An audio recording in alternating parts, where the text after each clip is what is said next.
अच्छा लक्ष्य ना আমি এই রণবীর কোথায় পরিবার বর্গের কাছে এখানে আমার মা আছে এই রকম আমার সঙ্গে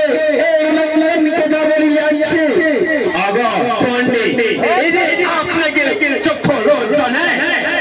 প্রতি সঙ্গে তুমি রণ করছো আরে সাবিনা এই যে প্রতি আমার সঙ্গে সত্য সত্য কথা বলছি না সত্য সত্য সত্য আগা কন্যা আগা কন্যা কন্যা বলে যাচ্ছে যে আমার পতি বর্ষ করেছে আমাদের এই যে পাদামাতি এই যে ঝুট বলছে এই যে না হইল না